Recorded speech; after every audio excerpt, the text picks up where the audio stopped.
Okay, so Jimmy, same scorecard as on Wednesday. It's always a little bit different when you win the second race, when you lose the second race of the day compared to the first, but must be, again, very happy with the performance. Yeah, I think so. I mean, look, it's great to come away with a win, and yeah, we would have liked to have won both, but we're always learning. I thought the boats again just showed, difficult probably to read too much into the performance because I felt the lead boat again dominated the race. Pretty steady out there.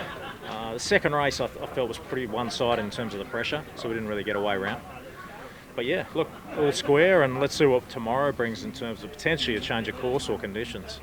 For the layman sitting on the couch watching on TV, I get the impression that you guys upwind still have that extra mode and height that Team New Zealand doesn't have, not as much as we saw against Ineos, which makes Team New Zealand's job really hard when they're behind. And they seem to be the lower, faster kind of VMG setup, so when they get out and free, they just let it rip. Is that fair to say? I think so. I think it shows that, definitely when you look at the footage.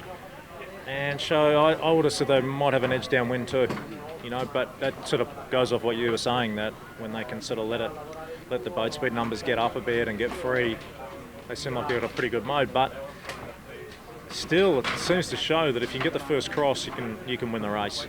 And so that's the key part. And for us as fans watching this who've followed a lot of America's Cups in the times, it's great to have a close America's Cup final. There hasn't been one in a long time, really. So I know you guys on board would like to be one-sided your way, but for us watching, it's making it really good racing. Is it enjoyable from your side? Yeah, it's great. I mean, look, I think from a sporting point of view, you want a fight and you want a good battle. That's what sport's all about. And let's face it, I think the majority in New Zealand, certainly let's say the experts, were calling it one-sided or a whitewash for Team New Zealand. So, yeah, it's great to have a bit of back and forth.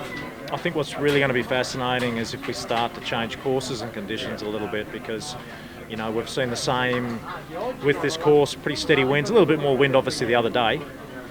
But yeah, everyone's kind of fascinated to see if we can get course C happening. That'll, I think, open up some passing lanes and make it a bit more dynamic. You had a few issues before the race today. You going to give us any insight into what was going on there with your mainsail? No, just a couple of little things that just took us a little while to get it going and get it up, but didn't affect us at all in the water. Didn't seem to look to affect you in the first one. No, maybe we should have pulled it down for the second one. All right, cheers, mate. Have a good one tomorrow. Keko, reversal of the other day. You come in losing the second race after winning the first one. I just talked to Jimmy about, you had a few issues before the race. Yes. And didn't get to do your pre-race warm-up and all that kind of stuff. Is that maybe something you can use going forward? Yeah, well, that's usually means losing the first race and getting better on the second one. So I'm not sure that worked. No, I think we had a few issues with the main, and we fixed it, and we had still had a decent warm up before the race one, which was enough of a warm up to win a race.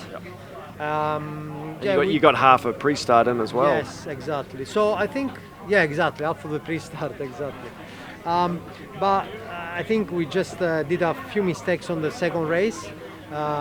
We didn't execute everything perfectly, and the results comes with it. Well, that's just interesting, not trying to pick you apart or anything, but that second start there, you think of an option, with sort of 15 seconds to go. Obviously, Team New Zealand are in a very strong position. They've got you up high. They go for the acceleration. Would it be a different option, thinking back now in hindsight, to have just done almost the push and start straight away, rather than trying to live there off their hip and then tacking off and losing that crucial boat length or so? Maybe. But with the maybe, you don't win races. Yes, maybe, I don't know, because the left was looking better for pressure, so we thought that we could have hung in there, and we didn't want to go too early on the right. It's hard to say. I think it's when you have a tight to leeward, you're always in a good spot, and vice versa. With some separation, the right is very strong. So I think we know that. We just have to execute things better. Awesome. Well, have fun at there tomorrow.